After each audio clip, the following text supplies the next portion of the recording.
దేవుని యొక్క పరిశుద్ధమైన నామానికి ఘనత మహిమ కలుగును గాక. హల్లెలూయా, హల్లెలూయా. మరి యొక్క సాయంకాలం సమయంలో దేవుని యొక్క సంగమా, దేవుని యొక్క సేవకులు, గ్రామస్తులు, స్థానిక సంఘబిడలు మనందరము కూడా కూడుకొని ఇటు రీతిలో దేవుని నామాన్ని స్తుతించడానికి ప్రభు మనకు అనుగ్రహించిన యొక్క అద్భుతమైన సమయం బట్టి దేవాతి దేవునికి వందనాలు. మరి రాత్రి కాలంలో మరి దేవుని యొక్క వాక్యాన్ని మనం ధ్యానిందాము. సమయం ఇంచుమించు 9 అయ్యింది. మరి దేవుని యొక్క వాక్యము ద్వారా ప్రభు మనతోటి ఏం మాట్లాడబోతున్నాడో అందరం కూడా ఆసక్తి కలిగి ఉండాలని మనవి చేస్తున్నాను. క్రిస్మస్ అన్న పదానికి ముందు అర్థము తెలుసుకుందామండి. మనం దేనికండి? క్రిస్మస్ అన్న పదము. క్రిస్మస్ అన్న పదము ఇంగ్లీష్లో మనం చూస్తే ఇక్కడ బ్యానర్ చూస్తున్నారు మీరు, CHRISTMAS. ఈ క్రిస్మస్ అన్న పదాన్ని 2 పదాలుగా విభజిస్తే, అంటే 2 పదాలుగా దాన్ని వేరు చేస్తే ఒక పదముని క్రైస్ట్ అని వస్తుంది, రెండో పదము మాస్ అని వస్తుంది. చెప్పండి అమ్మా. మొదటి పదం ఏంటండి? క్రైస్ట్. రెండో పదము మాస్. క్రైస్ట్ అంటే మనందరికీ తెలుసు ఎవరండి? మన ప్రభు అయిన యేసుక్రీస్తు వారు. దేవునికి స్తోత్రం. మాస్ అన్న పదానికి మన తెలుగు పదం యొక్క తర్జుమా ఏంటంటే ఆరాధన. అందరూ చెప్పాలా? ఆరాధన.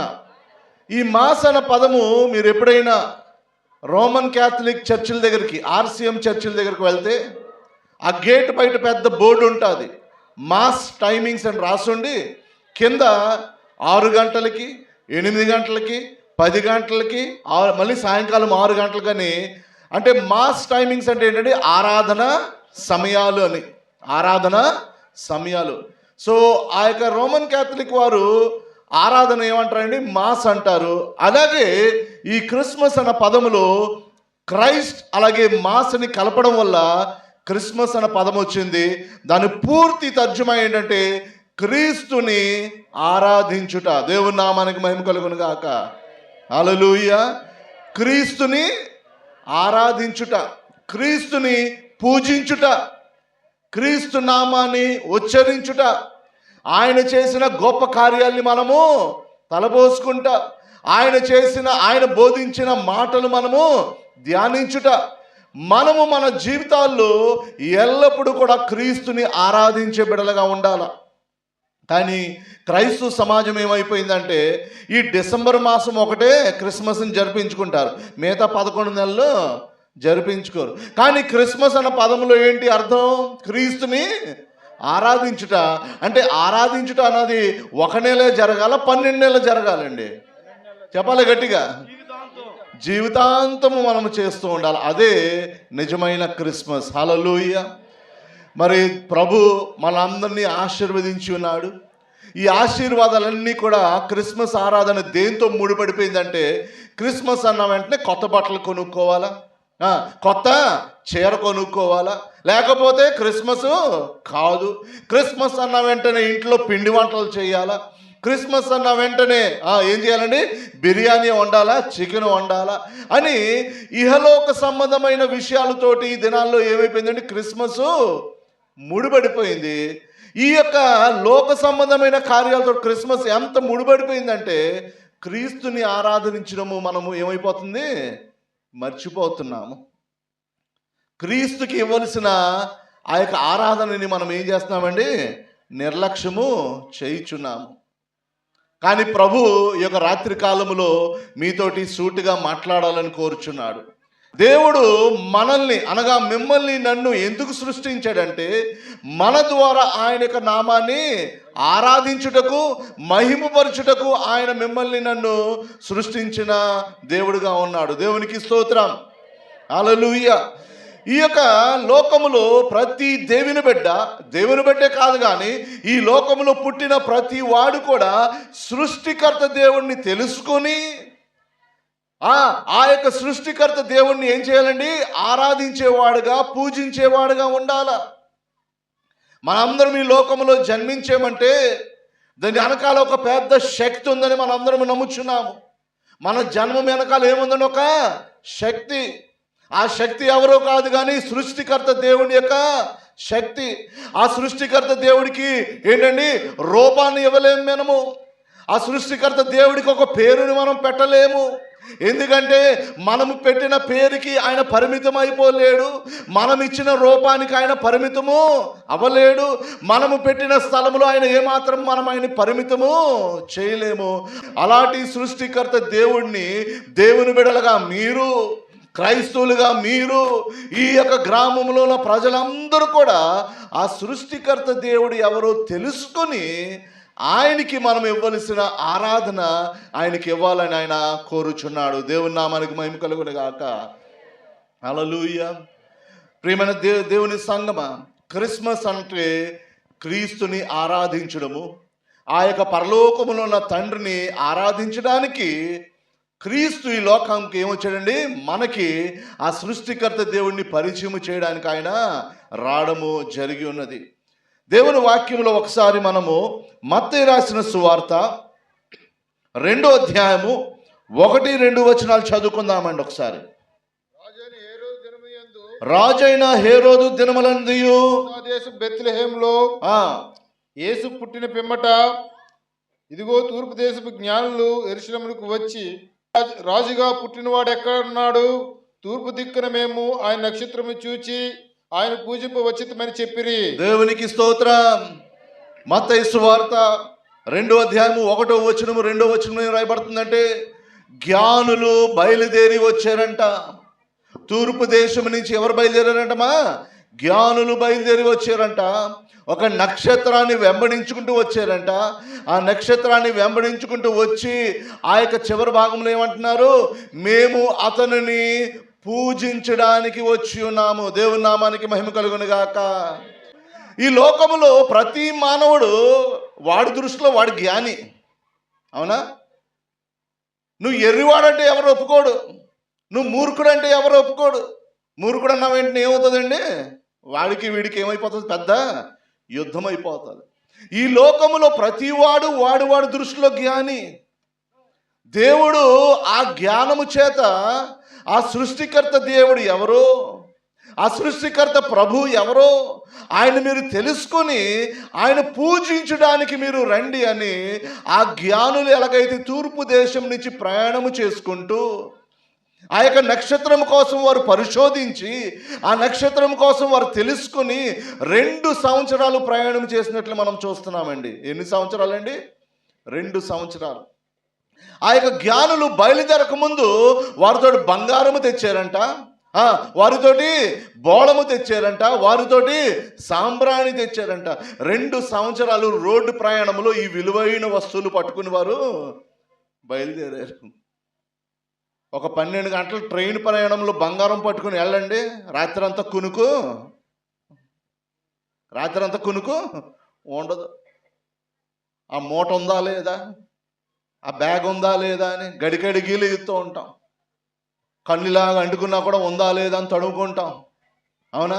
కానీ ఈ జ్ఞానులు ఏంటమ్మా, 2 సంవత్సరాలు ఆ యొక్క పూజకి అర్హుడైన యేసుక్రీస్తును చూసే వరకు వారు ప్రయాణం చేస్తూనే ఉంటూ ఆ చివరికి ఏమంటున్నారని, మేము ఆయనని పూజించుటకు వచ్చి ఉన్నాము. దేవుని నామానికి మహిమ కలుగును గాక. హల్లెలూయా. క్రిస్మస్ అన్నది క్రీస్తుని ఆరాధించడము, క్రీస్తుని పూజించడము. ఆమేన్. అలాంటి ఆరాధన మనము ఎలాగ చేయాలో దేవుని లేఖనాల్లో చాలా స్పష్టంగా రాయబడి ఉన్నదండి. అలాంటి ఆరాధన మన దగ్గర నుంచి దేవుడు ఎలా కోరుతున్నాడో బైబిల్లో ఉన్న వారందరూ ఒకసారి కీర్తనలు 44వ అధ్యాయము 1వ వచనం చదువుకుందామండి. దేవా, పూర్వకాలమున మా పితరుల దినములో నీవు చేసిన పనుల గూర్చి మేము చెవులారా విని ఉన్నాము. మా పితరులు దానిని మాకు వివరించిరి. దేవుని నామానికి మహిమ కలుగును గాక.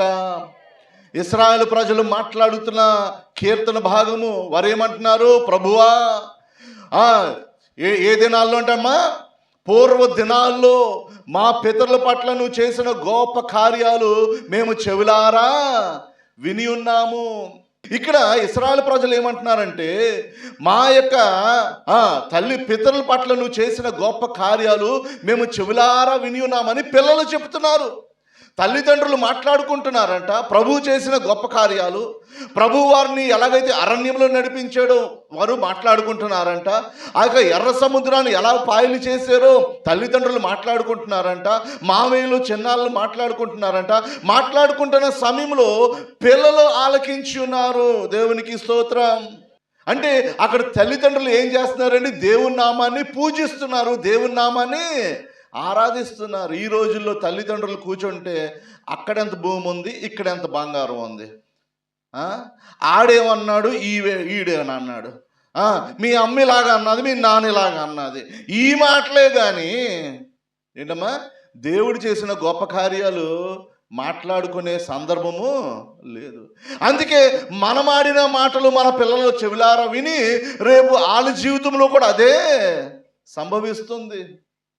దేవుని ఆరాధించే మాటలు మనకు లేవు, దేవుని పూజించే మాటలు మనకి లేవు. మా ఇంట్లో మేము భోజనం చేస్తున్నప్పుడు నాన్నగారు, నేను, అమ్మగారు, మా యొక్క భార్య అంతా కూర్చుని మేము భోజనం చేస్తున్నప్పుడు కొన్ని సందర్భాల్లో మేమేం చేస్తామంటే గతంలో దేవుడు చేసిన గొప్ప కార్యాలు మేమేం చేస్తామంటే అక్కడ మాట్లాడుకుంటూ దేవుడు ఎంత గొప్పవాడు, ఎంత కృప కలిగిన దేవుడు. మా ఇల్లు చాలా పెద్ద ఇల్లు అండి. మీరు ఎవరైనా వచ్చుంటే చూసుంటే మా ఇల్లు చాలా పెద్దది. అందులో హాల్లో ఆ హాల్ని ఒక భాగం చేస్తే ఒకప్పుడు మేము అంత చిన్న ఇంట్లో ఉండేవారము, అంత చిన్న గదిలో ఉండేవారము. అలాంటి చిన్న గదిలోంచి దేవుడు ఇంత విశాలతలోకి తీసుకొచ్చాడు. దేవుడు ఎంత గొప్పోడని మా పిల్లల ముందు మేము మాట్లాడుకుంటూ ఉంటాం. దేవుని నామానికి మహిమ కలుగును గాక. హల్లెలూయా. మనం ఎందుకండి దేవుని కొరకు దేవుని చేసిన గొప్ప కార్యాలని మనం మాట్లాడుకోవాలా? మన పిల్లలు అది వినాల, వాళ్ళ చెవులారా వాళ్ళు వినాల. నేను కారు మీద మా బాబుని కానీ పాపని కానీ స్కూల్కి కాలేజీకి దింపినప్పుడు తీసుకొస్తున్నప్పుడు నేను మాట్లాడుతున్న మాటలు ఏంటంటే, తాతగారు సేవ చేస్తున్నప్పుడు ఇలా చేసేవారు, అలా చేసేవారు, ఎంత గొప్పగా చేసేవారని నేను ఏం చేస్తూ ఉంటానని వారికి చెప్తూ ఉంటాను. మా అబ్బాయి ఏంటంటే చెప్పిన వెంటనే అది కరెక్టా కాదని వెంటనే ఇంటికి దిగిన వెంటనే తాతగారి దగ్గరికి వెళ్ళిపోయి, డాడీ ఇలా చెప్పారు, ఇది నిజమా డాడీ అని, నిజమా తాతయ్య అని వెళ్ళి మా అబ్బాయి వెంటనే అడిగేస్తూ ఉంటారు. అంటే మనం మాట్లాడుకున్న మాటలు కూడా ఏంటంటే అది దేవుణ్ణి ఆరాధిస్తున్నాం. అక్కడ మన పిల్లలకు చెప్తున్నప్పుడు మనం ఏం చేస్తామండి? ప్రభు నామాన్ని మనం అక్కడ పూజిస్తున్నాము. అదే మాట కీర్తనలు 44వ అధ్యాయము 1వ వచనంలో మేము చెవులారా విని ఉన్నామని ఇశ్రాయేలు ప్రజలు చెప్పుచున్నారు. దేవుని నామానికి మహిమ కలుగును గాక. హల్లెలూయా. తర్వాత మాట ఏమై రాయబడుతుందమ్మా? మా పితరులు మాకు దాని గురించి వివరించిరి. ఏం చేశారంటమ్మా? దేవుడు చేసిన కార్యాలు వివరణగా చెప్పారంట, వర్ణించారంట. ఈ దినాల్లో సంఘాల్లో సాక్ష్యాలు చెప్పమంటే ఎవరు రాడండి సాక్ష్యాలు చెప్పడానికి. చెప్పినా కూడా తడి పొడిపోడే, తడి పొడిపోడే. నాకు ఇలాగైంది, దేవుడు ఇలా చేశాడు, దేవునికి స్తోత్రం అంటే వర్ణించే మనసు లేదు మనకి. దేవుడు చేసిన కార్యాలు వివరించే మనసు మనకి లేదు. మనుషుడి యొక్క నైజం ఏంటంటే, నేను మీ పట్ల అపకారం చేస్తే దాని గురించి ఎంత బాగా వర్ణిస్తారో మీరు వింటున్నారమ్మా? నేను మీకు ఒక కీడు చేస్తే దాని గురించి మీరు ఎంతో బాగా వర్ణిస్తారు. నేను ఈరోజు కీడు చేశాను అనుకోండి, 2034వ సంవత్సరంలో అడిగినా కూడా ఆ కీడుని మీరు పోసగుచ్చినట్లు చెప్తారు. మీరు నిజమే, పోసగుచ్చినట్లు చెప్తారు మీరు. ఏమని? అయ్యగారు అలా చెప్పారు, ఇలా చేశారు అని. ఆ యొక్క సందర్భం ఏది కూడా మనము మర్చిపోము. మనుషుల యొక్క నైజం ఏంటంటే, అపకారం చేసినప్పుడు దాని హృదయంలో దాచుకుని రకరకాలుగా మాట్లాడుతూ ఉంటాము. ఉపకారం చేస్తే దాని గురించి త్వరగా మర్చిపోతూ ఉంటాం. ఉదాహరణకి మీరు ఎక్కడికన్నా పెళ్ళిళ్ళకి గట్ట వెళ్ళారనుకోండి, ఆ భోజనము సరిగ్గా లేకపోతే ఏం చేస్తామండి? ఇంటికి వెళ్ళిన వరకు ఆటోలో ఇంటికి వెళ్తారు కదా, ఆటోలో అందరికీ చెప్పుకుంటూ వెళ్తారు, బాగాలేదు, ఏం భోజనం పెట్టారు, ఉప్పు లేదు, కారం లేదు, సప్పగా రుచి లేదు, ఎవడో బాగుంటాడు అని నెగిటివ్ గురించి బాగా చెప్తాం. కానీ బాగా వండితే మాత్రం ఎలాగుందమ్మా అంటే పర్లేదండి అండి. మన నోటమట ఎదుటివాడిని అభినందించే మాటలు రావు, కానీ వాడు చిన్న అపకారం చేస్తే మాత్రం దాన్ని మనము రకరకాలుగా మాట్లాడుతూ ఉంటాం. ఇక్కడ దేవుని వాక్యం ఏం సెలవిస్తుందంటే, ప్రభువా మా దేవా, నువ్వు మా పితరుల పట్ల చేసిన గొప్ప కార్యాలు మా యొక్క పితరులు మాకు దాన్ని ఏం చేశారు, వివరించిరి. అండర్లైన్ చేసుకోండి అన్నమాట, వివరించిరి. మనము కూడా ప్రభు చేసిన కార్యాలు వివరిస్తూ ఉండాలా, వర్ణించాలా దాని గురించి. అదే నిజమైన క్రిస్మస్ ఆరాధన. హల్లెలూయా, దేవునికి స్తోత్రం. అదే నిజమైన క్రిస్మస్ ఆరాధన. క్రీస్తుని ఆరాధించడం అంటే ఆయన నీ పట్ల నా పట్ల చేసిన గొప్ప కార్యాలని మనం ఏం చేస్తూ ఉండాలండి, వర్ణిస్తూనే ఉండాలా, వర్ణిస్తూనే ఉండాలా. అది అలాంటి ఆరాధన దేవుడు మన దగ్గర నుంచి కోరుచున్నాడు. అటువంటి ఆరాధన దేవుడు కోరుచున్నాడు. ఎప్పుడైతే అటువంటి ఆరాధన మనం దేవునికి ఇవ్వగలమో, దేవుడు దాన్ని బట్టి ఏమవుతుంటాడండి, చాలా ఆనందిస్తూ ఉంటాడు, సంతోషిస్తూ ఉంటాడు. నమ్మిన వారు గట్టిగా హల్లెలూయా చెప్దామండి. ఆ యొక్క నిజమైన ఆరాధన చేయడం వల్ల ప్రభు ఆయన యొక్క ఆశీర్వాదాలు ఎలా కుమ్మరిస్తాడో ఒకసారి కీర్తనలు 113 అధ్యాయంకి వెళ్దామండి. అదే కీర్తనలు 113 అధ్యాయంకి వెళ్ళి 1 నుంచి 8 వచనాలు చదువుకుందాము. యెహోవాను స్తుతించుడి, యెహోవాను స్తుతించుడి, యెహోవా సేవకులారా ఆయనను స్తుతించుడి, యెహోవా నామమును స్తుతించుడి. ఇది మొదలుకొని ఎల్లకాలము యెహోవా నామము సన్నుతింపబడును గాక. సూర్యోదయం మొదలుకొని సూర్యాస్తమం వరకు యెహోవా నామము స్తుతింపబడు తగినది. యెహోవా అన్యజనుల ఎదుట మహోన్నతుడు, ఆయన మహిమ ఆకాశ విశాలమును వ్యాపించి ఉన్నది. ఉన్నతమందు ఆసీనుడై ఉన్న మన దేవుడైన యెహోవాను పోలి ఉన్నవాడెవడు? ఆయన భూమి ఆకాశములు వంగి చూడ అనుగ్రహించుచున్నాడు. ఆయన భూమి ఆకాశాన్ని వంగి చూడని అనుగ్రహించుచున్నాడు. ఆయన భూమి ఆకాశాన్ని ఏం చేస్తున్నాడటమ్మా, ఆయన సింహాసనం మీద కూర్చుని వంగి చూచుచున్నాడు. దేవునికి స్తోత్రం. అంతేనండి, ఆయన ఆ యొక్క సింహాసనం మీద కూర్చునంట భూమి మీద ఉన్న మిమ్మల్ని నన్ను ఏం చేస్తున్నాడు, వంగి చూస్తున్నాడు. ఎందుకు చూస్తున్నాడు? యెహోవాని ఎవరు స్తుతిస్తున్నారు అని ఆయన సింహాసనం నుంచి ఏం చేస్తాడమ్మా, కనిపెట్టుచున్నాడు. ఏం చేస్తున్నాడు? కనిపెడుతున్నాడు. వంగి చూడటం అంటే ఏంటమ్మా, కనిపెడుతున్నాడు. ఆయన యొక్క సింహాసనం నుంచంట ఆకాశంలో భూమిని ఆయన ఏం చేస్తున్నాడు, వంగి చూచుచున్నాడు. ఎవరు దేవుని స్తుతిస్తున్నారా? ఎవరు క్రీస్తుని ఆరాధిస్తున్నారా? ఎవరు వారి బిడలకి నేను చేసిన గొప్ప కార్యాలు చెవులారా వినిపిస్తున్నారా? ఎవరు నేను చేసిన గొప్ప కార్యాలని దేవుని మందిరములో వారి స్నేహితుల దగ్గర, వాళ్ళ బంధువుల మిత్రుల దగ్గర, వాళ్ళ రక్త సంబంధుల దగ్గర వర్ణించి వివరించి ఎంతమంది చెప్పుచున్నారో అని దేవుడు వంగి చూచుచున్నాడు. అదే నిజమైన క్రిస్మస్ ఆరాధన. దేవునికి స్తోత్రం. హల్లెలూయా. క్రిస్మస్ ఆరాధన వెంటనే మనకు ముందు గుర్తొచ్చేది ఏంటండి? Tent, stage, mike, light. మంచిదే, కానీ ఇదే ప్రాముఖ్యము కాదు. ప్రాముఖ్యమైనది ఏంటండి? క్రీస్తుని ఆరాధించాలి. నీ పొరుగు వారి దగ్గరికి వెళ్ళి ఈ యొక్క సంవత్సరంలో దేవుడు నా పట్ల చేసిన గొప్ప కార్యాలు ఈయనైనా అని మనం చెప్పడము కూడా క్రీస్తుని ఆరాధించడము. నువ్వు ఆటో మీద వెళ్తున్నప్పుడు నీ పక్కన దగ్గర కూర్చున్నప్పుడు, బాబు నేను ఈరోజు ఇలా బతుకున్నానంటే ఒకరోజు ఒక భయంకరమైన యాక్సిడెంట్ నుంచి దేవుడు నన్ను కాపాడాడు, అందుకే ఈరోజు ఇంకా సజీవుల్లో ఉన్నాను, లేకపోతే ఎప్పుడో గోతుకులోకి వెళ్ళిపోవలసిందని అది మనం సాక్ష్యం చెప్పడం కూడా, అది కూడా క్రీస్తుని ఆరాధించడమే. దేవునికి స్తోత్రం. హల్లెలూయా. మనము చెప్పిన మాటలు, మనం చెప్పిన సాక్ష్యాలు అది ప్రజలు ఏం చేయాలంట, మా చెవులారా వినాలా. హల్లెలూయా. మొన్న గ్రామానికి వెళ్ళామండి సువార్త బోధించడానికి. ఆ యొక్క గ్రామం ఇంకా చివరి అది ముగించుకుని ఇంటికి వెళ్ళిపోతాం. ఆ సమయంలో పాస్టర్ గారు ఇమానుయేల్ గారు ఆయన యొక్క జీవిత సాక్ష్యము చెప్పడము జరిగింది.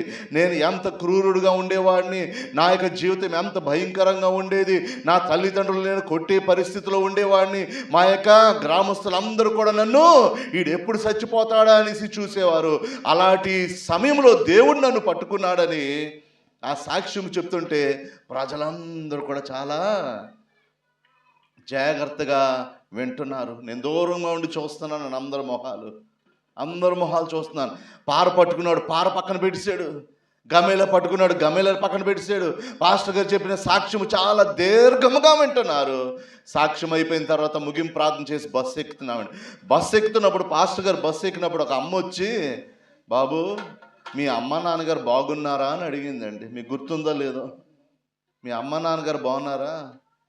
నెత్తి మీద కొట్టేవు నువ్వు మీ అమ్మ నాన్నని, వాళ్ళు బాగున్నారా అని ఆవిడ అడిగిందండి. దేవునికి స్తోత్రం. అంటే సాక్ష్యం ఏమైంది? హృదయంలో వెళ్ళింది. అది కూడా క్రీస్తు ఆరాధనే. ప్రజలు మనం చెప్పిన మాటలు చెవులారా ఆలకించాలా? వాళ్ళు అంత చక్కగా ఆలకించాలంటే ప్రభు చేసిన కార్యాలు నువ్వు తడిగా పొడుగా చెప్తే ఎవరికి అర్థం అవ్వదు. నువ్వేం చేయాలి? దాన్ని వివరించాలని కీర్తనకారుడు చెప్పుచున్నాడు. దేవునికి స్తోత్రం. హల్లెలూయా. దాన్ని వివరించాలా? దాన్ని నువ్వు ఎంత చక్కగా వివరించాలంటే, నేను ఎంతో గాయపరచబడ్డాను కానీ ప్రభు నన్ను ఆ యొక్క గాయంలోంచి బయటకు తీసుకొచ్చాడని ఆ యొక్క ఏం చేయాలమ్మా? ఆ యొక్క పరిస్థితుల్ని మనము ప్రజలకి చెప్పే రీతిలో ఉండాలా. దాన్ని బట్టి వాళ్ళ హృదయం ఏమవ్వాలమ్మా? కదిలించబడి వాళ్ళ హృదయంలో ఒక ప్రశ్న పుట్టాలా. దేవునికి స్తోత్రం. హల్లెలూయా. అది క్రీస్తు యొక్క నిజమైన ఆరాధన. అలాగే ఎవరు చేస్తున్నారో, ఎవరు నా పట్ల అలాగా ఆరాధన కలిగి మనసున్నారో దేవుడు ఏం చేస్తున్నాడంటమ్మా? వంగి చూచుచున్నాడు. దేవునికి స్తోత్రం. పరిశీలిస్తున్నాడు. నేను ఈ వ్యక్తి కొరకు ఎంత గొప్ప కార్యాలు చేశాను, ఆ గొప్ప కార్యాలు ఎవరికైనా చెప్తున్నాడా? మనం ఒక 1000 రూపాయలు చీర కొనిసిస్తే ఎంతమందికి చెప్పేవేంటి అని అడుగుతాం మనం. కానీ ఆయన మనకి ప్రాణం పోసిన దేవుడు. ఆయన గురించి మనం ఏమైనా చెప్తున్నామా? ఆయన వంగి చూస్తున్నాడని వాక్యము సెలవిస్తుంది. దేవునికి స్తోత్రం. హల్లెలూయా. ఆయన వంగి చూచుచున్నప్పుడు ఎవరైతే ప్రభునామాన్ని ఆరాధిస్తున్నారో, ప్రభునామాన్ని వారి జీవితం ద్వారా, వారి సాక్ష్యం ద్వారా, వారి నోటి మాట ద్వారా, వారి జీవితం, వారి యొక్క నడవడిక వల్ల ఎవరైతే ప్రభుని ఆరాధిస్తున్నారో అలాంటి వారందరినీ కూడా ఆయన ఆశీర్వదించడానికి సిద్ధంగా ఉన్నాడు. నమ్మిన వారు గట్టిగా హల్లెలూయా చెప్దామండి. హల్లెలూయా. నువ్వు దేవుణ్ణి ఆరాధిస్తున్నావో, దేవుణ్ణి నేను ఆశీర్వదించడానికి రెడీగా ఉన్నాడు. దానికోసం లేఖనాలు చూద్దామండి. అదే 113 అధ్యాయం ముందుకు వెళ్దాము కొద్దిగా. ప్రధానులతోను తన ప్రజలు ప్రధానులతోను వారిని కూర్చుండబెట్టుటకై దేవునికి స్తోత్రం. ఏమన్నాడమ్మా? ఆయన సింహాసనం నుంచి ఆయన తొంగి చూసినప్పుడు ఎవరు నోటముట దేవుని నామాన్ని ఆరాధించే రీతిలో ఉంటారో వారిని దేవుడు ఏం చేస్తాడంటమ్మా? ప్రధానులతోను తన యొక్క ప్రజల యొక్క ప్రధానులతో కూర్చోండు పెట్టడానికి. దేవునికి స్తోత్రం. అంటే నిన్ను లేవనెత్తడానికి ఆయన సిద్ధముగా ఉన్నాడు. నిన్ను హెచ్చించడానికి సిద్ధంగా ఉన్నాడు. మీ గ్రామ పంచాయతీలో ఉన్న మీ యొక్క సర్పంచులతో మీరు కూర్చునే రీతిలో దేవుడు మిమ్మల్ని ఆశీర్వదించాలని కోరుతున్నాడు. ఎంపీటీసీలు ఏ స్టేజ్ మీద కూర్చుంటారో ఆ స్టేజ్ మీద కూడా మిమ్మల్ని కూర్చోబెట్టడానికి దేవుడు సిద్ధంగా ఉన్నాడు. హల్లెలూయా. అంటే మిమ్మల్ని ఏం చేయాలని కోరుతున్నాడమ్మా? మీరు జీవించిన మీ సమాజంలో మిమ్మల్ని హెచ్చించి ఉన్నతమైన స్థలంలో పెట్టాలని కోరుచున్నాడు. దేవునికి స్తోత్రం. ఎంతమందికి హెచ్చించబడాలని ఉందండి? ఆయన వంగి చూస్తున్నాడు. ఏం చూస్తున్నాడు? వంగి చూస్తున్నాడు. ఎవరు నా నామాన్ని స్తుతిస్తున్నారు, ఎవరు నా నామాన్ని ఘనపరుస్తున్నారు, ఎవరు నా నామాన్ని ఆరాధిస్తున్నారు, ఈ క్రిస్మస్ ఈ ఒక నెలే జరిపిస్తున్నారా లేకపోతే 365 రోజులు చేస్తున్నారా అని దేవుడు వంగి చూచుచున్నాడు. దేవునికి స్తోత్రం. హల్లెలూయా. ఈ దినాల్లో చాలామంది సేవకులు, నేను దుఃఖంగా ఈ మాట చెప్తున్నాను కానీ చెప్పవలసిన సందర్భం వచ్చింది. చాలామంది సేవకులు, చాలామంది దేవుని బిడ్డలు దేవుని బాగా ఆరాధించిన తర్వాత దేవుడు ఏం చేస్తాడండి? వాళ్ళని ప్రధానంతో కూర్చోబెడతాడండి. ప్రధానంతో కూర్చోబెట్టి వాళ్ళతో ఒక 5 స్టేజ్ల మీద కూర్చున్నారనుకోండి, ఏం చేస్తారు? 5 సార్లు వాళ్ళతో స్టేజ్ మీద కూర్చున్న వెంటనే సేవను పక్కన పెట్టి వాళ్ళ వెనకాల తిరగడం మొదలు పెడుతున్నారు. అర్థమవుతుందండి నేను చెప్పింది? అర్థమైందండి? మీలో ఎవరికైనా అర్థమైందా లేదా? సేవ ద్వారా దేవుడు ఏం చేశాడు? వాళ్ళని దేవుని ఆరాధించడం వల్ల దేవుడు వాళ్ళని పైకి లేపాడు. ఆ పైకి లేపిన తర్వాత ఏం చేస్తున్నారు? ఆ దేవుడిని పక్కన పెట్టి ఆ పెద్దల వెనకాల తిరగడం మొదలు పెడుతున్నారండి. నాకు అలాంటి సేవకులు తెలుసు. చాలా దురదృష్టం అది, చాలా విచారకరమైన విషయం. దేవుడు మనల్ని ఆశీర్వదించిన తర్వాత కొన్నిసార్లు ప్రభువును కూడా విడిచిపెట్టేసిన వారు చాలామంది ఉన్నారు. దేవుని యొక్క చేతుల ద్వారా స్వస్థత పొందిన వారు కూడా దేవుని విడిచిపెట్టే చాలామంది విశ్వాసులు మీకు తెలియకుండా లేకపోయిన వారు ఎవరు లేరు. దేవుడు ఏం కోరుతున్నాడండి? నా బిడ్డలు హెచ్చించబడాలని కోరుచున్నాడు. ఆయన యొక్క ఆయన మనల్ని హెచ్చించాలంటే మన నోటమ్మట దేవుని యొక్క నామానికి ఏం కలిగి ఉండాలమ్మా? ఆరాధించేవారు. ఆ జ్ఞానులు ఎలాగైతే మేము ఆయనని పూజించడానికి వచ్చి ఉన్నామంటున్నారో మనము కూడా దేవుణ్ణి ఆరాధించే బిడ్డలుగా ఉండాలని దేవుడు కోరుచున్నాడు. హల్లెలూయా, దేవునికి స్తోత్రం. ఆయన మనల్ని ప్రధానులతో కూర్చోబెడతాడంట. ఎవరు ప్రధానులు అంటండి? వారు జనంలో ఉన్న ప్రధానులు. మన మధ్యలో ఉన్న ప్రధానులతో దేవుడు మనల్ని కూర్చోబెడతాడంట. ముందుకు చదువుదామండి అదే వచనము. ఆయన నేల నుండి దరిద్రులను లేవనెత్తువాడు. హల్లెలూయా, ఆయన నేల నుండి దరిద్రుల్ని లేవనెత్తేవాడు. నేల నుండి గొర్రెలు కాపరైన దావీదు గొర్రెలు కాసుకుంటున్నాడు. ఆ కొండల మీద గొర్రెలతోటే ప్రతిరోజు సమయం గడుపుతున్నాడు. కానీ గొర్రెలు కాస్తూ ఏం చేస్తున్నాడు? దేవుని నామాన్ని ఆరాధిస్తున్నాడు. ఆరాధించి ఒకరోజు తిన్నంగా ఏమైపోయాడు? ఇశ్రాయేల్ దేశానికి ప్రధాని అయిపోయాడు, రాజు అయిపోయాడు. నేల నుంచి ఎక్కడికి వెళ్ళిపోయాడమ్మా? రాజు అయిపోయాడు. అది ఎవరి వల్ల సాధ్యమో? దేవుని వల్లనే. హల్లెలూయా. వానికి నిజమైన ఆరాధికుడిగా నువ్వు ఉంటే, నిమిషాల మీద నిన్ను ఏం చేస్తాడు? నేల నుంచి, బూడిదలో నుంచి నిన్ను లేవనెత్తే దేవుడు ఆయనే. హల్లెలూయా. దావీదు ఎక్కడ? రాజు ఎక్కడ? అర్థమవుతుందా? అంత గొప్పగా హెచ్చిస్తాడు. ప్రజలు చూసి ఏమైపోతారమ్మా? ఆశ్చర్యపోతారు, అసూయపడిపోతారు, మన మీద ఈర్ష్య కలుగుతుంది. కానీ దేవుడిచ్చిన ఆశీర్వాదం మన దగ్గర నుంచి ఎవరు కూడా దొంగిలించలేరు. దేవుని నామానికి మహిమ కలుగును గాక. ఆశీర్వాదం నువ్వు పొందాలంటే ఈ క్రిస్మసే కాదు కానీ నీ జీవితాంతం కూడా దేవుడు ఏం కోరుచున్నాడు? నా బిడ్డలు నన్ను ఆరాధికులుగా ఉండాలా. దేవునికి స్తోత్రం. హల్లెలూయా. అటువంటి ఆరాధన దేవుడు మన దగ్గర నుంచి కోరుచున్నాడమ్మా. ఎటువంటి ఆరాధన? మనం చేసిన ఆరాధన ఏమవ్వాలా? ప్రజలు వారి యొక్క చెవులారా వినాలంట. మా సంఘంలో ఒక సహోదరి ఉంటుందండి. ఆవిడ ఉదయాన్నే 3 గంటలు లెగిసి ప్రార్థన చేయడం ఆవిడకి అలవాటు.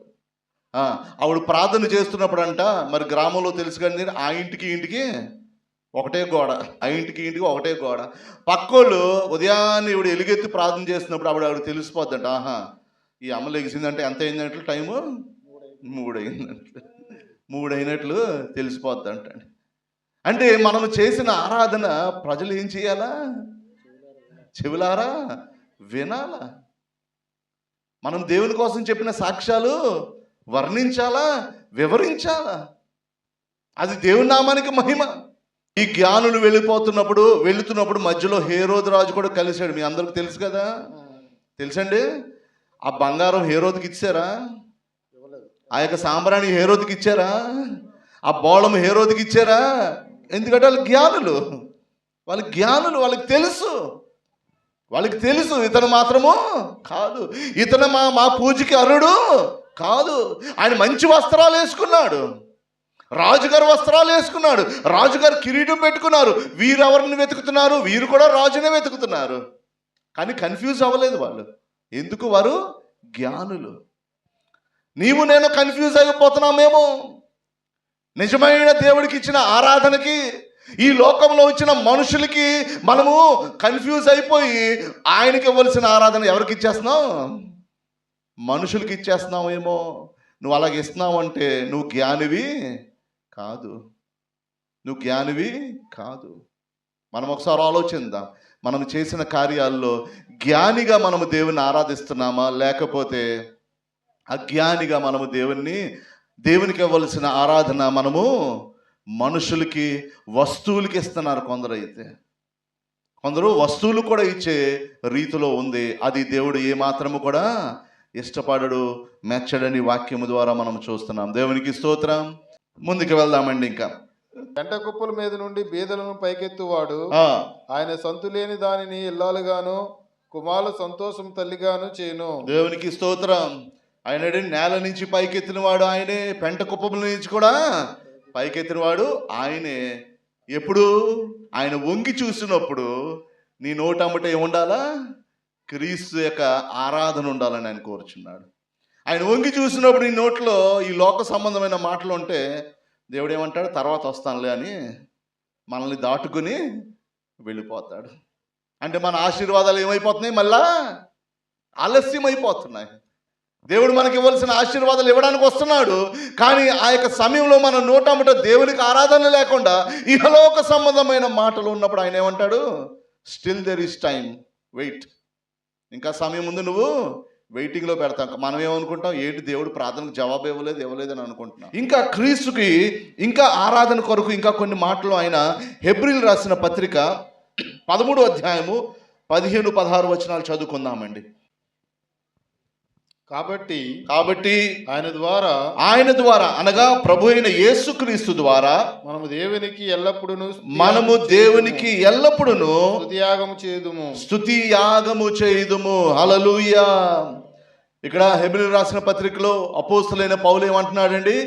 యేసుక్రీస్తు ద్వారా మనము దేవునికి ఎల్లప్పుడూ కూడా స్తుతి యాగము. హల్లెలూయా. దేవుడు ఏం కోరుతున్నాడమ్మా? యాగము కోరుతున్నాడు. మన నోటమ్మట ప్రభునామాన్ని ఆరాధించాలని దేవుడు కోరుచున్నాడు. దేవుని యొక్క గొప్ప కార్యాలని వర్ణించాలని మరొకసారి ఇక్కడ ఈ వచనము ద్వారా దేవుడు ఏం చేస్తున్నాడమ్మా? నిర్ధారిస్తున్నాడు. ఏంటంటే నా బిడ్డలు నన్ను ఆరాధికులుగా ఉండాలని దేవుడు కోరుచున్నాడు. దేవునికి స్తోత్రం. హల్లెలూయా. తర్వాత ఏమంటున్నాడా? ఎల్లప్పుడూ కూడా ఆయన్ని ఆరాధించేవారుగా ఉండాలంట. ముందుకు చదువుదనా. అనగా ఆయన నామం ఒప్పుకొనుచు, ఆయన నామాన్ని ఒప్పుకొనుచు జీవఫలము అర్పించదుము. ఆయన నామాన్ని మనం ఏం చేయాలి? ఒప్పుకోవాలండి. దేవునికి అనేకమైన నామాలు ఉన్నాయండి. ఆశ్చర్యకరుడు, ఆలోచనకర్త, నిత్యుడగు తండ్రి, సమాధానంకర్త, బలవంతమైన దేవుడు, యెహోవా రఫా, యెహోవా నిస్సి, యెహోవా షాలోమ్, యెహోవా నా ధ్వజము. ఎన్ని అయిపోయింది? 9 అయిపోయాయి. స్వస్థపరిచి యెహోవాను నేనే. హల్లెలూయా. ఇవన్నీ కూడా దేవుని యొక్క నామములు. ఈ నామములన్నీ కూడా మనం ఏం చేయాలంటే అండి, మన యొక్క ఆరాధన టైంలో ఒప్పుకునేవారుగా ఉండాలా. దేవునికి స్తోత్రం. ఎలాగ ఒప్పుకోవాలంటే మీ జీవ ఫలముతో అనగా మీ యొక్క పెదవులతో మీ నాలుకతో ఏమి చేయాలా? ఒప్పుకోవాలా. దేవునికి స్తోత్రం. ఏం చేయాలన్నా? నీ హృదయపూర్వకముగా యొక్క ఆరాధన రావాలంటే నువ్వేం చేయాలా? దేవుడు నీ పట్ల చేసిన గొప్ప కార్యాలని నువ్వేం చేయాలా? వర్ణించే రీతిలో ఉండాలా. అలాంటి ఆరాధన నువ్వు గంట సేపు చేసినా కూడా అనిపిస్తుంది? అంత తొందరగా అయిపోయింది ఏంటి ఆరాధన సమయం అని మనం అనుకుంటాం. దేవునికి స్తోత్రం. అటువంటి లీనమైన ఆరాధన దేవుడు మన దగ్గర నుంచి కోరుచున్నాడు. హల్లెలూయా. ముందుకు చదువుదామండి. ఉపకారము ధర్మము చేయుట మర్చిపోకుడి. అట్టి యాగములు దేవునికి ఇష్టమైనవి. అట్టి యాగము దేవునికి ఇష్టమైనది. దేవునికి స్తోత్రం. ఎటువంటి యాగమమ్మా? ఎటువంటి యాగము? దేవుణ్ణి స్తుతించే యాగము. స్తుతి అన్న బలి ఆయనకు అర్పించే యాగము. ఆయన యొక్క అనేకమైన నామము మన పెదవులతో మన నాలుకలతో ఒప్పుకునే యాగము. ఉపకారం అనే యాగము, తర్వాత ధర్మం అనే యాగము అనగా నీ వలె నీ పొరుగు వారిని ప్రేమించుడని ఆ యాగము ఎవరైతే పూర్తి మనస్సుతో చేస్తారో దేవుడు ఏమంటున్నాడు, అటువంటి యాగం అంట ఆయనకి ఇష్టమైనది. దేవుని నామానికి మహిమ కలుగును గాక. హల్లెలూయా. క్రిస్మస్ అంటే రెండు విషయాలు, ఒకటి క్రీస్తుని ఆరాధించడము, రెండోది ఇచ్చుట. చెప్పండమ్మా, రెండోది ఇచ్చుట. తండ్రి అయిన దేవుడు ఎలాగైతే ఆయనకు అద్వితీయ కుమారుని లోకానికి ఒక బహుమానంగా ఇచ్చి ఉన్నాడో, ఈ క్రిస్మస్ కాలంలో నువ్వేమిస్తున్నావు? ఇచ్చేవాడు చెయ్యి ఎప్పుడు పైన ఉంటుంది, పుచ్చుకున్నవాడు చెయ్య కింద ఉంటుంది. దేవుడు పరలోకము నుంచి ఇచ్చాడు, కింద నుంచి మనము పుచ్చుకున్నాం. ఇప్పుడు మనం ఇవ్వాలంటే మన చెయ్యి ఎక్కడ ఉండాలా? పుచ్చుకున్నవాడు చెయ్య కింద ఉండాలి. ఏమిస్తున్నావు నువ్వు? ఇచ్చేవా ఎవరికైనా? అది పుచ్చుకోవడం అలవాట. సో కాబట్టి ప్రియమైన సంగమా, క్రిస్మస్ అంటే ఏంటో తెలుసుకున్నాము. క్రీస్తుని ఆరాధించడము, ఎలాగ ఆరాధించాలని కూడా లేఖనాల్లో నుంచి మీకు ఎత్తి చూపించాను. ఎలాగ ఆరాధించాలమ్మా? అందరూ చెవిలారా విన్నట్లు ఆరాధించాలా, ఆ యొక్క గొప్ప కార్యాలు వివరించాలా. తర్వాత ఆయన వంగి చూచుచున్నాడు కాబట్టి మనము దేవుణ్ణి స్తుతించాలా. ఆ యొక్క ఆరాధన వల్ల ఉన్న ఏటమ్మా ఆశీర్వాదాలు కూడా మనము చూసి ఉన్నాము. ప్రధానులతో కూర్చోపెడతాడంట, నేల నుంచి మనల్ని పైకి లేపుతాడట, తర్వాత బూడిదలో నుంచి మనల్ని పైకి లేపుతాడనేసి వాక్యము సెలవిస్తుంది. దేవునికి స్తోత్రం. ఇది ప్రభువుకు కావలసిన నిజమైన ఆరాధన. ఇట్టి రీతిలో మనము దేవుణ్ణి ఆరాధిస్తున్నామంటారా లేదంటారా? అది కూడా వాక్యంలోనే చూసేద్దాం. అది కూడా దేవుని యొక్క గుండె చప్పుడుని మనము ఆలకించి ముగింపులోకి వెళ్దామండి. కాబట్టి ఇటువంటి ఆరాధన మనుషులుగా మనము చేయలేకపోతే, దేవుని బిడ్డలుగా మనము చేయలేకపోతే, ఆయన రూపము ధరించి లోకంలో జీవించిన వారు మనము చేయలేకపోతే, లూకాసు వార్త 19వ అధ్యాయము 40వ వచనంలో ఒక మాట రాయబడుతుందండి, చదువుదాము. లూకాసు వార్త 19:40వ వచనం అండి. వారిని చూచి వీరు ఊరుకుంటున్న ఎడల ఈ రాళ్ళు కేకలు వేయనని మీతో చెప్పుచున్నాను. ఈ రాళ్ళు ఏం చేస్తాయంటమ్మా? కేకలు వేస్తాయి. దేవునికి స్తోత్రం. ఇక్కడ ప్రభు అయిన యేసుక్రీస్తు వారు చెప్పిన మాట ఏంటంటే, ఒకవేళ వీరందరూ కూడా ఎలాగుంటే ఊరుకొని మౌనంగా ఉంటే, అక్కడున్న రాళ్ళుతో దేవుడు స్తుతించుకుంటాడంట. చూడండి అమ్మ, రాళ్ళు అక్కడ, ఆ రాళ్ళు దేవుని స్తుతిస్తాయంట. మీరు నేను దేవునికి ఆరాధించలేకపోతే ఆ రాళ్ళు స్తుతించడానికి దేవుడు సిద్ధపరచుకుంటాడు. ఎంత గొప్ప విషయం అండి. హల్లెలూయా. గొప్ప విషయం అంటారా కాదంటారా? గొప్ప విషయం కాదమ్మా, దురదృష్టం. మనం బ్రతుకున్నా ఒకటే, చచ్చిపోయినా ఒకటే. అంటే మనం స్తుతించకపోతే దేవుడు ఎవరు నియమిస్తాడంట? అలాంటి దౌర్భాగ్యమైన జీవితం ఎవరికైనా కావాలా? దేవుడు ఇక్కడ చాలా దుఃఖముతో అంటున్నాడు, నా బిడలు నా దగ్గర నుంచి ఎన్నో ఉపకారాలు పొందుతున్నారు, ఎన్నో గొప్ప కార్యాలు వారి పట్ల చేస్తున్నాను, కానీ వారు నన్ను తెలుసుకోలేకపోతున్నారు, వారు నన్ను ఆరాధించలేకపోతున్నారని దేవుడు చాలా దుఃఖముతోటి పలుకుతున్న ఈ మాటలు. దేవునికి స్తోత్రం. హల్లెలూయా. రాళ్ళు స్తుతిస్తే మంచిదా, మనం స్తుతిస్తే మంచిదండి? చెప్పాలి గట్టిగా. మనం స్తుతిస్తేనే మంచిది. దేవునికి స్తోత్రం. ఆ యొక్క దేవుని యొక్క హృదయం అంతా కూడా చాలా దుఃఖముతో నిండిపోయిందండి, చాలా బాధతో నిండిపోయి ఉంది. చాలా దుఃఖిస్తున్నాడు. ఏంటి, నా బిడ్డలు నన్ను ఆరాధించలేకపోతున్నారు. క్రిస్మస్ పండుగ చేస్తున్నారు, పిలిచిన వాళ్ళందరికీ మొక్కలు పెడుతున్నారు, కక్కలు పెడుతున్నారు. ఒక పాస్టర్ గారు మొన్న అంటున్నారండి, క్రిస్మస్ పండుగ అన్నది ఏంటంటే అండి, ఇంటికి పని అంట, పంటికి పని అంట. ఏం పని అంట? ఇంటికి పని, పంటికి పని. ఇంటికి పని అంటే సున్నాలు వేసుకోవడం, పంటికి పని అంటే మొక్కలు లాగడం. ఆరాధన లేదంట, అందులో ఆరాధన లేదు. సమయానికి రారు, ఏడమ్మా వచ్చినా కూడా ఎప్పుడు వదిలేస్తారా అని టైము మాటి మాటికి చూస్తారు. అంటే ఈ లోకమైన విషయాల గురించి మనం ఎక్కువగా దృష్టి పెడతాం, కానీ దేవునికి ఇవ్వాల్సిన ఆరాధన మనము ఇవ్వలేకపోతున్నాం. దేవుడు దాన్ని బట్టి చాలా దుఃఖిస్తున్నాడండి. ఆ యొక్క దేవుని యొక్క దుఃఖం ఒకసారి మలాకి 1వ అధ్యాయంకి వెళ్దామండి. ఒకసారి మలాకి 1వ అధ్యాయంకి వెళ్దాము. 1వ అధ్యాయం 6వ వచనం చదువుకుందాం. కుమారుడు తన తండ్రిని గణపరచును కదా, దాసుడు తన యజమాని గణపరచును కదా, యజమానుడు కనపరచును కదా. నా నామము నిర్లక్ష్య పెట్టు యూజులారా, నా నామము నిర్లక్ష్యం పెట్టి యాజకులారా, యాజకులారా, నేను తండ్రినైతే నాకు రావలసిన ఘనత ఏమాయను? నా ఘనత ఏమాయను? నేను యాజకుడినైతే యజమానుడైతే నేను యజమానునైతే ఆ, నాకు భయపడేవాడు ఎక్కడ ఉన్నాడు? దేవునికి స్తోత్రం. ఇక్కడ దేవుడు తన హృదయంలో ఉన్న దుఃఖాన్ని ఏం చేస్తాడమ్మా? ప్రవక్త అయిన మలాకీ ద్వారా ఇశ్రాయేల్ ప్రజలకు తెలియపరుస్తున్నాడు. ఏమని? ఒక కుమారుడు తండ్రిని ఎలాగైతే గౌరవిస్తాడో, ఒక సేవకుడు తన యొక్క యజమానుడు ఎలాగైతే గౌరవిస్తాడో, యాజకులను మీరు మాత్రము నా నామాన్ని ఏం చేస్తున్నారు? నిర్లక్ష్యము చేస్తున్నారు. ఏం రాయబడుతుంది పదం అక్కడ? నిర్లక్ష్యము. ఏం పెడుతున్నారు మీరు? నిర్లక్ష్య పెట్టుచున్నారు. నన్ను దేవుడు అంటున్నారు కానీ దేవుడు ఇచ్చిన హోదా నాకు ఇవ్వట్లే. ప్రభువా అని పిలుస్తున్నారు కానీ ఆ ప్రభువా అని ఆధిక్యత నాకు మీరు ఇవ్వట్లేదు. నా జీవితంలో దేవుడే ఫస్ట్ అని అంటాం కానీ ఆరాధనకు లాస్ట్లో వస్తాం. నాకు ఇవ్వవలసిన గౌరవం మీరు ఇవ్వట్లేదు, నాకు ఇవ్వవలసిన ఆరాధన, నాకు ఇవ్వవలసిన స్తుతి మీరు ఇవ్వట్లేదు. అందుకే యాజకులారా, మీరు నా నామాన్ని ఏం చేస్తున్నారు? నిర్లక్ష్యపరుస్తున్నారని దేవుడు ఆ రోజు ఇశ్రాయేలు ప్రజల మీద ఒక నింద మోపి ఉన్నాడు. ఈరోజు మీ మీద, నా మీద కూడా ఒక నింద మోపుచున్నాడు. ఏంటమ్మ ఆ నింద? ఏంటి ఆరోపణ? మీరు నా నామాన్ని ఏం చేస్తున్నారు? నిర్లక్ష్య పెట్టుచున్నారు. ముందుకు చదువుదామండి. నా బలిపీఠం మీద అపవిత్రమైన భోజనమును మీరు అర్పించుచు ఏమి చేసి నిన్ను అపవిత్ర పరిచితమని మీరందరూ. దేవునికి స్తోత్రం. దేవుడు మొట్టమొదటి ఆరోపణ ఏం వేసాడంటే, మీరు నా నామాన్ని ఏం చేస్తున్నారు? నిర్లక్ష్యము చేయుచున్నారు అన్నప్పుడు ఇశ్రాయేలు ప్రజలు ఏమన్నారు? మేము ఎలా ప్రభువా నిర్లక్ష్యం చేసాం? నేనెప్పుడండి అయ్యగారు లేటుగా వచ్చాను, ప్రతి ఆదివారం టైంకే వచ్చేస్తాను కదా, మీరే చూడలేదు నన్ను, మీరే చూడలేదని ఏం చేస్తామండి? అడ్డంగా బొంకేస్తూ ఉంటాం. మేమెప్పుడు చేసాం ప్రభు అలాగా అని అన్నప్పుడు దేవుడు ఏమంటాడు? మీరు నా బలిపీఠం మీద మీరు ఏం చేశారు?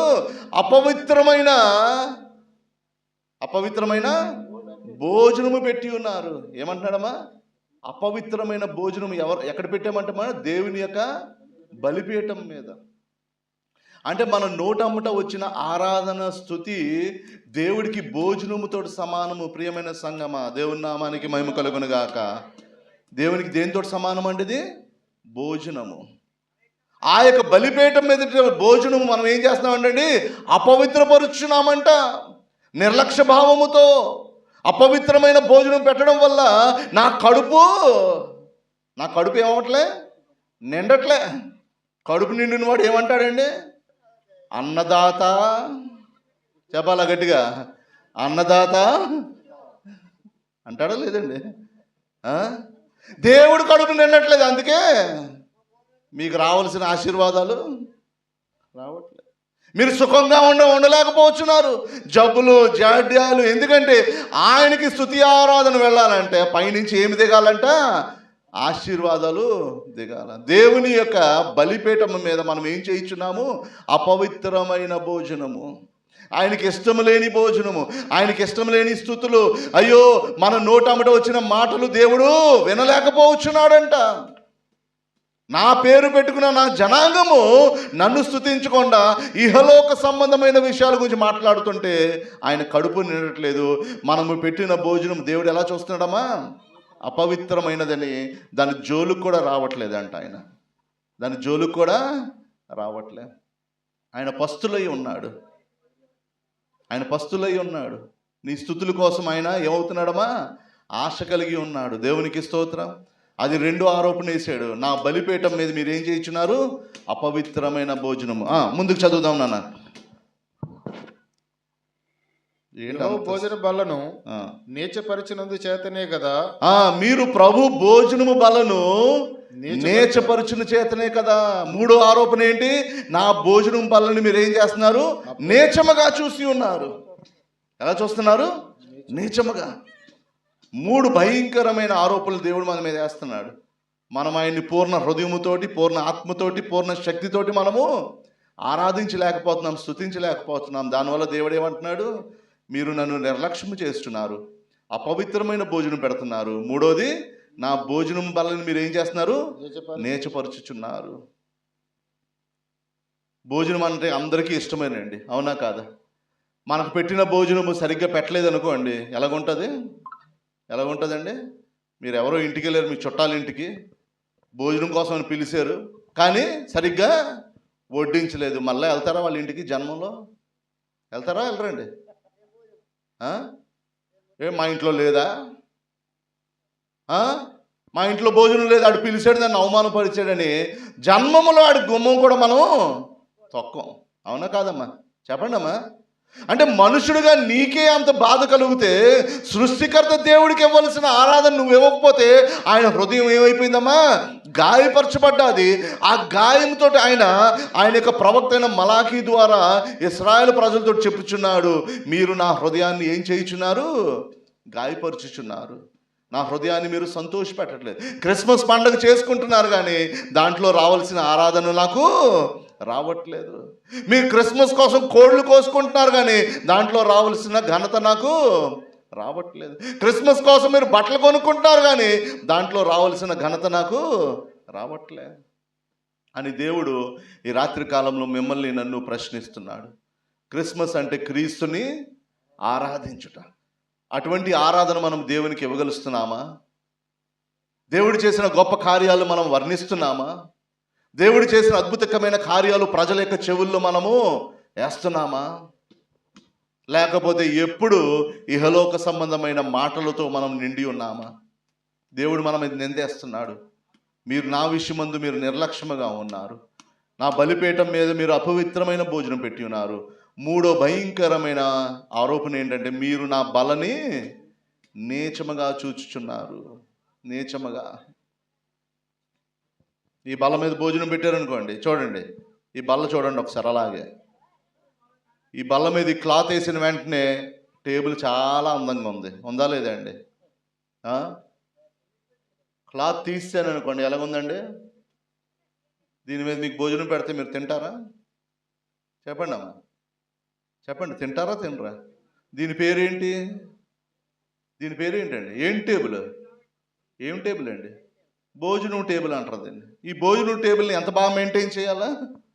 అప్పుడప్పుడు దాన్ని పేపర్ కొట్టి రెడ్ ఆక్సైడ్ వేసి పెయింటింగ్ చేయాలి. ఎందుకంటే దీని మీద వచ్చిన అతిథులందరూ కూడా భోజనం చేస్తారు. కానీ ఈరోజు అంతా ఫ్యాషన్ అయిపోయింది కదండి. ఒక పెద్ద ముచ్చు కవర్ కొనేసి దొర్లించుకుంటూ వెళ్ళిపోతారు. ఏం చేస్తారండి? దొర్లుకుంటూ వెళ్ళిపోతారు. లోపలంతా నీచము పైకి, లోపల ఉన్న నీచము పైకి కనపడదు. మనము కూడా దేవునికి ఎలాగ మనం భోజనం అర్పిస్తున్నామంటే నీచమైన బల్లని మనం సిద్ధపరుస్తున్నామని దేవుడు దుఃఖిస్తున్నాడు. దేవుడు అడుగుచున్నాడు, నా బిడ్డ నువ్వు నన్ను ఆరాధించలేకపోతున్నావు, నువ్వు సరిగ్గా. నువ్వు అడిగిన కార్యాలన్నీ నీ జీవితంలో నేను చేస్తున్నాను. ఉద్యోగం కావాలన్నాను, ఉద్యోగం ఇచ్చాను. ఇంట్లో పెళ్లి జరగాలన్నాను, పెళ్లి జరిగించాను. నీ యొక్క అనారోగ్యం పోవాలనుకున్నావు, అనారోగ్యం కూడా నేను తీసివేశాను. సిలువలో నీ కోసం నేను వేలాడబడి నీ శాపమంతా నా మీద తీసుకుని నిన్ను ఆశీర్వాదంగా ఈ లోకములో ఉంచాను. సిలువలో నా మీద వేసిన పడిన ప్రతి ఒక్క గాయాల వల్ల నీకు స్వస్థత కలుగుతుందని ఆ గాయాలన్నీ కూడా నేను సిలువలో అనుభవించాను. నువ్వు ఈ లోకంలో ధనికుడిగా ఉండాలని నేను ఆ సిలువలో ఏమైపోయాను? దారిద్ర్యతను అనుభవించాను. నువ్వు ఈ లోకంలో బాగుండాలని ఆ క్రూరమైన సిలువ మరణాన్ని నేను అనుభవించున్నాను. ఎందువల్ల తెలుసా? నీ యొక్క ఆరాధన నేను కోరుచున్నాను. దేవునికి స్తోత్రం, హల్లెలూయా. నీ నోటమ్మట నేను చేసిన గొప్ప కార్యాలు నువ్వు వర్ణించాలని నేను కోరుచున్నాను. నీ జీవితంలో నేను చేసిన గొప్ప కార్యాలు నువ్వు అనేక మందికి సాక్ష్యము చెప్పాలని నేను కోరుచున్నానని దేవుడు అదొక్కటి మాత్రమే మన దగ్గర నుంచి కోరుచున్నాడు. ఆ ఒకటి కూడా మనం ఎలా చేస్తున్నామమ్మా? నిర్లక్ష్య భావంతో చేస్తున్నామంట, అపవిత్రమైన రీతిలో చేస్తున్నామంట, నీచముగా చేస్తున్నామంట. బాధాకరంగా ఉందమ్మా ఈ మాటలు వింటున్నప్పుడు. మరి దేవుడు ఎంత దుఃఖపడుతున్నాడు ఒకసారి మనం ఆలోచిద్దాం. ఈ యొక్క క్రిస్మస్ పండుగలో మరి దేవుణ్ణి బాగా ఆరాధించడానికి, దేవుని యొక్క అద్భుతమైన నామం అనేకమైన ప్రాంతాల్లో మనం ఆరాధించడానికి, మన యొక్క సాక్ష్యాల ద్వారా, మన యొక్క ఇచ్చుట ద్వారా, పేదవారికి సహాయం చేయడం వల్ల, దీనుల్ని సహాయం చేయడం వల్ల, ఉపకారము చేయడం వల్ల, ధర్మము చేయడం వల్ల, ప్రభునామాన్ని స్తుతించడం వల్ల ఆయన యొక్క బలిపీఠాన్ని మనం కడదాము. ఆయన భోజనం బలని మనం ఏం చేద్దామండి? అపురూపముగా గౌరవముగా మనము చూద్దాము. దేవునికి స్తోత్రం. ఆయన యొక్క హృదయంలో ఉన్న దుఃఖము మలాకి ప్రవక్త ద్వారా తెలియపరుస్తున్నాడు. ఆ తరంలో ఉన్న ప్రజలకు తెలియపరిచాడు, ఈ తరంలో ఉన్న మీకు నాకు కూడా ఆయన బయలుపరుస్తున్నాడు. మన జీవితాలు మార్చుకుందాం ప్రియమైన సంగమా, క్రైస్తవ సమాజమా, దేవుణ్ణి ప్రేమిందాము, మన జీవితాల్ని మార్చుకుందాం. హల్లెలూయా. ప్రియమైన దేవుని బిడ్డలారా, దేవుణ్ణి ఆరాధిందాము, స్తుతిందాము, ఆయన కార్యాలు, గొప్ప కార్యాలు వర్ణించి మన యొక్క జీవితకాలం అంతా కూడా ఆయన్ని ఆరాధికులుగా ఉందాము. క్రిస్మస్ అనే నిజమైన ఆనందము మన హృదయాల్లో మనం ఏం చేద్దామండి, వెలిగిందాము. మన హృదయమే కాదు కానీ దేవుని యొక్క హృదయాన్ని మనం ఏం చేద్దామండి, సంతోషపెట్టేవారుగా ఉందాం. దేవునికి స్తోత్రం.